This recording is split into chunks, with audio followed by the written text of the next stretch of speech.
We're going to add in the headlights, and we're also going to add in this piece, which you can see a bit better right here. This is the metal piece that we're going to be making.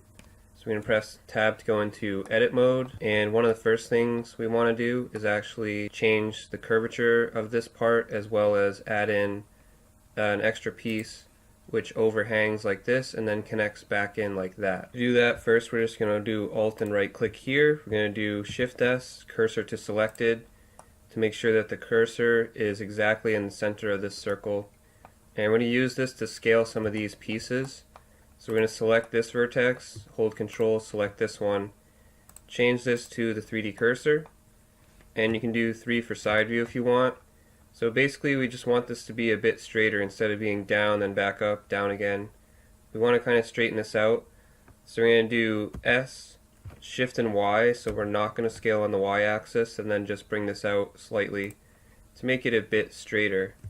And we also want to kind of line this up a little bit better because it doesn't really have as much of a downward angle as this. So we're going to Alt right click here, and we're just going to do S, Shift and Y, and just scale this out so that it's a bit straighter of a line. And we can even Alt right click here, S, Shift and Y, and just scale some of this out too, just to make sure everything is a bit straighter in this area. So the next thing to do would be to add in this little extra extrusion right here, because it sticks out a bit further than the rest of it. So it's about halfway. You can tell it's about halfway, and then it just kind of tapers off as it gets closer to the halfway point and sticks out further at the top. So what we want is half of this circle, so we're going to select this vertex, hold Control, select this one, you get this entire part. Then you're just going to do E to extrude, right click to cancel, and bring it out. And we're going to select these 2 bottom vertices, so the 2 right here that we don't need, and just do delete and dissolve vertices, and that'll create the shape that we're looking for.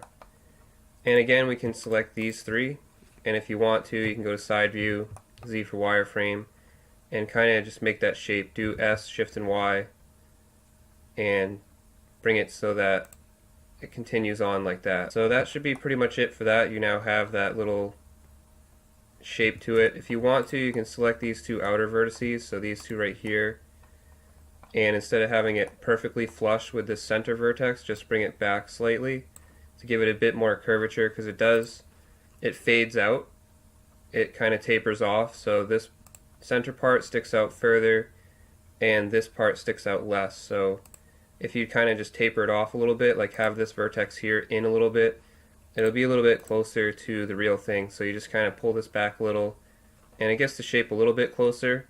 We're not going to get it perfect because we don't have enough vertices to get it perfect, but this should be fine. And then the last thing is to add in that light, so we're just going to Alt right click on this edge loop and do Shift D to duplicate, right click to cancel. We can change this to median point and then just scale this down slightly until it's not really sticking through the mesh.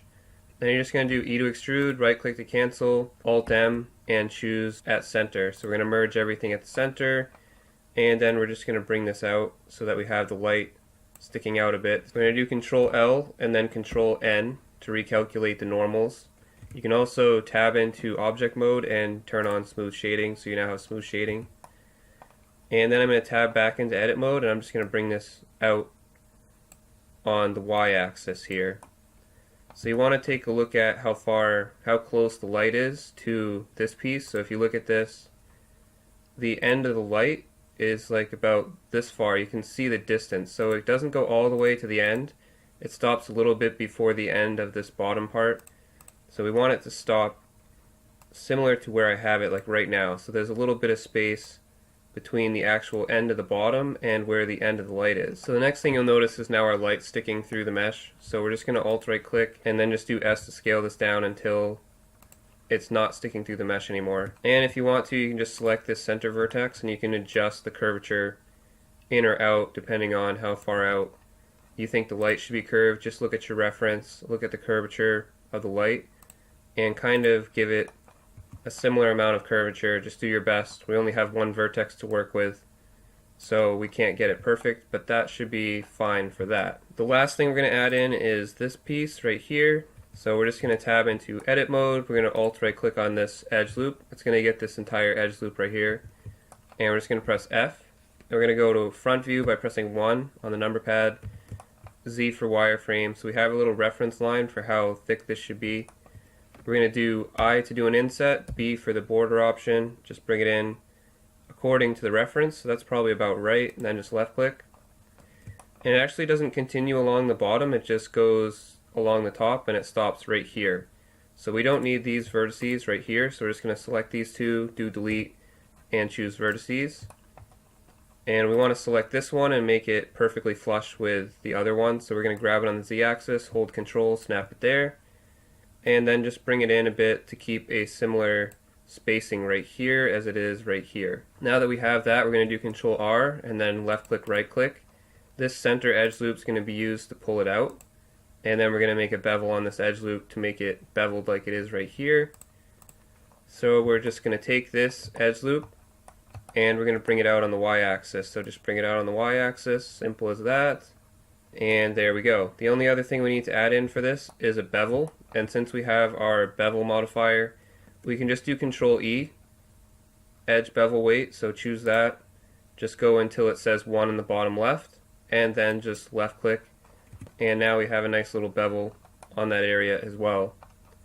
Another option for this piece, if you don't like it like this, if you want it a little bit different, you can Alt right click, Alt and Shift right click, and then with your mouse down here just press V, and that's going to rip it, and then just right click to cancel the movement.